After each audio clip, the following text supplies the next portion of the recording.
the previous videos, we have discussed about determining the shear resistance of the concrete sections without shear reinforcement.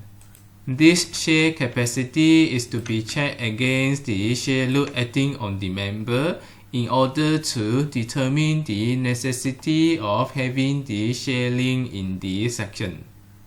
For determining this shear capacity of the concrete, there are two conditions: whether the flexural tensile stress is greater than the design tensile stress of the concrete, or is it lesser.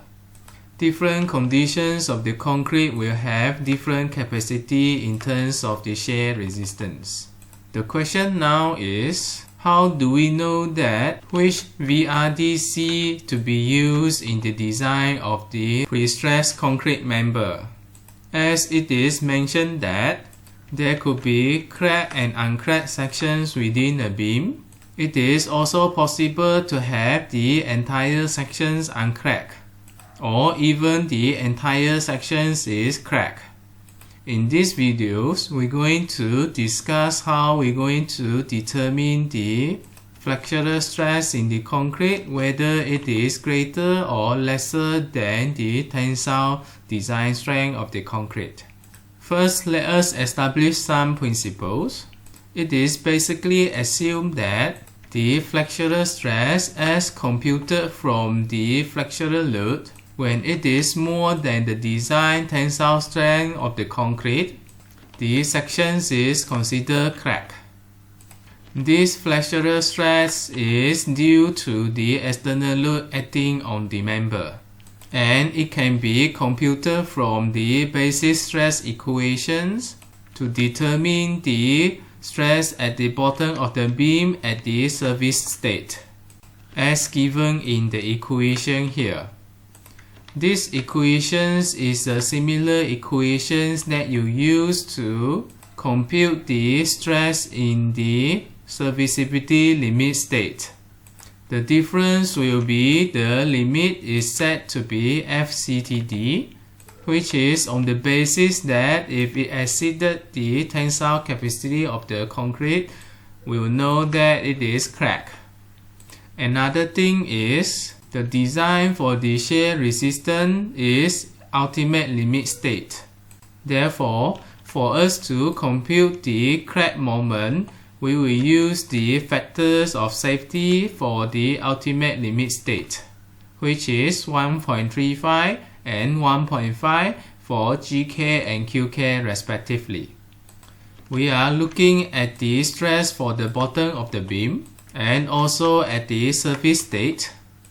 Therefore, beta and gamma inferior applies, as well as the modulus of sections Z bottom applies. Now that we have established the equations, we can rearrange the equations so that the crack moment is on one side while the other parameters are on the other side. The purpose now here is we need to determine the positions of the crack moment, so that based on the positions we are able to determine the crack shear. Once this VCR here is determined, the shear loads within the crack section here will be considered as this VCR. The shear capacity of the concrete sections is supposedly be checked against this VCR in order to determine the necessity of the shear reinforcement.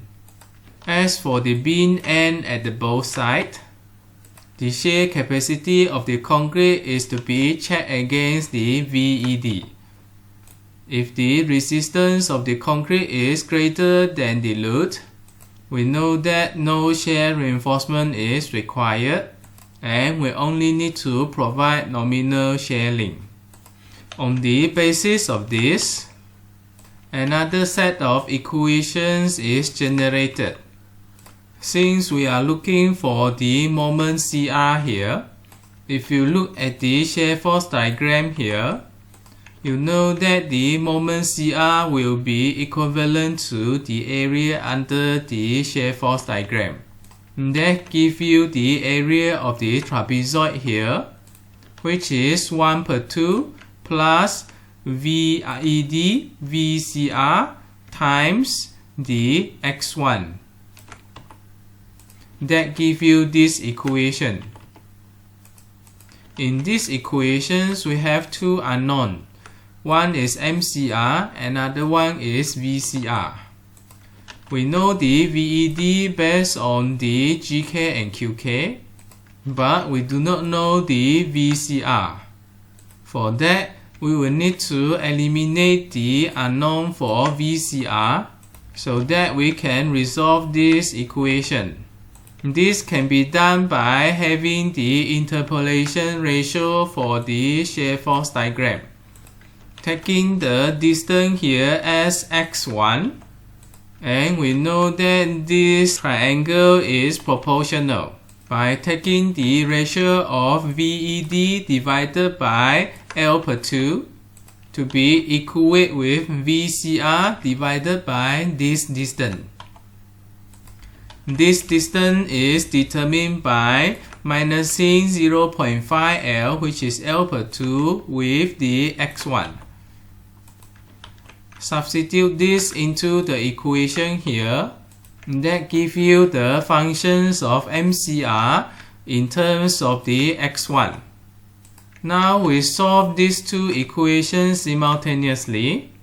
That gives you a combined equation here. And this equation here, you have only one unknown, which is x1. The VED can be determined.